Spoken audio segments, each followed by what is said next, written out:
Hello everyone. आज के session में हम पढ़ेंगे कि माइक्रो टीचिंग के फेजेस कौन से हैं, मतलब what are the phases of micro teaching. सूक्ष्म शिक्षण के चरणों के बारे में आज हम पढ़ेंगे। तो जैसा कि आप जानते हैं, सूक्ष्म शिक्षण के 3 चरण होते हैं। There are 3 phases of micro teaching. First होता है नॉलेज एक्विजिशन फेज़, जिसको हम प्री एक्टिव फेज़ भी कहते हैं। इस फेज़ में हम क्या करते हैं, तो इस फेज़ में जो ट्रेनीज़ होते हैं वो ऑब्ज़र्व करते हैं, मतलब वो अवलोकन करते हैं। अब वो क्या अवलोकन करते हैं और किसका अवलोकन करते हैं, तो वो अपने सीनियर्स का या फिर टीचर्स की का जो डिमॉन्स्ट्रेशन होता है उसका ऑब्जर्वेशन करते हैं। इसी फेज़ में आपको ये भी बताया जाता है कि माइक्रो टीचिंग क्या होता है और माइक्रो टीचिंग से रिलेटेड बाकी सारी चीज़ें, जैसे मैं अभी आपको बता रही हूँ फेजेस ऑफ माइक्रो टीचिंग। तो ये आपका फर्स्ट फेज़ चल रहा है, जहाँ पे मैं आपको बता रही हूँ कि माइक्रो टीचिंग क्या है, माइक्रो टीचिंग का ओरिजिन कहाँ से हुआ है, माइक्रो टीचिंग के फेजेस क्या है, और भी बाकी सारी चीज़ें जो मैं आगे आपको बताऊंगी। वो आपका अभी नॉलेज एक्विजिशन फेज चल रहा है, जहाँ पे आप ज्ञान अर्जन कर रहे हैं। इस चरण में आप क्या कर रहे हैं, ज्ञान अर्जन कर रहे हैं और अवलोकन कर रहे हैं। किसका अवलोकन कर रहे हैं, तो या तो आप अपने सीनियर्स का अवलोकन कर रहे हैं जो वो पढ़ा रहे हैं, और या फिर आपके जो रेगुलर टीचर्स हैं जो आपको पढ़ाते हैं वो डिमॉन्स्ट्रेट करके आपको दिखा रहे हैं कि कैसे पाठ योजना को पढ़ाना है। ठीक है, चलिए अब है सेकंड फेज। सेकंड फेज को हम कहते हैं स्किल एक्विजिशन फेज, कौशल ग्रहण करने से संबंधित चरण। इसको हम इंटरएक्टिव फेज भी कहते हैं। अब इसको इंटरएक्टिव फेज़ क्यों कहते हैं वो आपको अभी जस्ट पता चल जाएगा।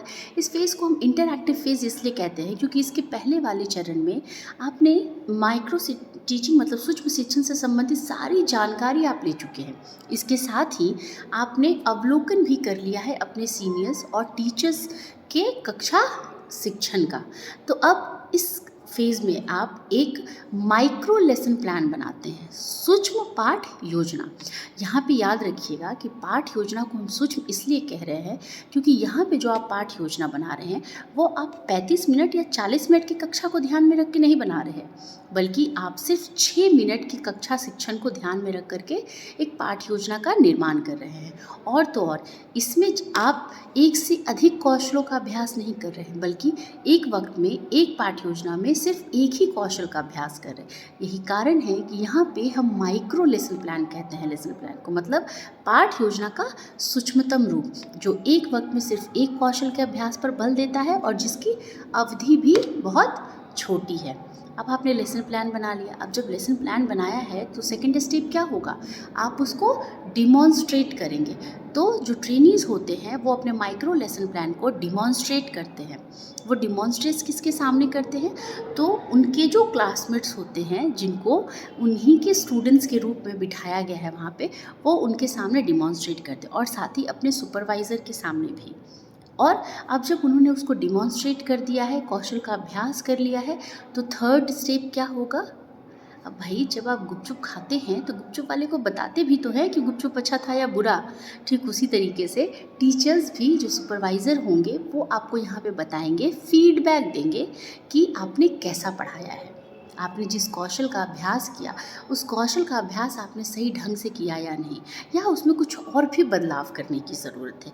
ये सारा मूल्यांकन होता है, और मूल्यांकन करके जो सुपरवाइजर्स होते हैं वो आपको फीडबैक देते हैं। यही कारण है कि इस फेज़ को हम इंटरएक्टिव फेज़ कहते हैं, मतलब आप इंटरैक्ट कर रहे हैं। इसके पहले वाले फेज़ में आपने सिर्फ नॉलेज लिया था, लेकिन इस फेज़ में आप इंटरैक्ट भी कर रहे हैं। अब थर्ड फेज़ की बात आती है। थर्ड फेज़ है ट्रांसफ़र फेज़, जिसको हम पोस्ट एक्टिव फेज़ भी कहते हैं। अब इस फेज़ को हम ट्रांसफ़र फेज़ क्यों कहते हैं, क्योंकि देखिए आपने नॉलेज ले लिया, आपने एक छोटे से क्लास में डिमॉन्स्ट्रेट भी कर दिया, तो अब आप आत्मविश्वास से भरे हैं। अब आप इतने सेल्फ कॉन्फिडेंट हैं कि आप एक्चुअल सेटिंग में जा कर के पढ़ा सकते हैं। तो हाँ, ट्रांसफ़र फेज़ में आपको एक्चुअल सेटिंग में जा कर के पढ़ाना होता है, जहाँ पर आप जा कर के अब एक 35 मिनट या 40 मिनट का लेसन प्लान बनाते हैं, और एक से अधिक कौशलों को भी वहाँ पर आप उसका अभ्यास करते हैं। इसीलिए इसको ट्रांसफ़र फ़ेज़ कहा जाता है, क्योंकि आपने जो कुछ भी सीखा है बाकी 2 फ़ेजेज़ में, अब आप उसको एक वास्तविक कक्षा कक्ष में जा कर के वास्तविक शिक्षण के द्वारा आप उन कौशलों का अभ्यास करते हैं और वहाँ पे जो मूल्यांकन होता है वो भी वास्तविक होता है। आज का सेशन आपको अच्छा लगा होगा, मुझे इस बात की उम्मीद है। अगर आपको आज का सेशन अच्छा लगा है तो प्लीज़ आप मेरे वीडियोज़ को लाइक कीजिएगा, शेयर कीजिएगा और हाँ, मैं मान के चलती हूँ कि आपने सब्सक्राइब किया होगा, तो आपके उन फ्रेंड्स को जिन्होंने सब्सक्राइब नहीं किया है उनको प्लीज़ रिकमेंड कीजिएगा मेरे वीडियो को सब्सक्राइब करने के लिए। इसी के साथ हम अगले से सेशन में फिर मिलेंगे। Thank you.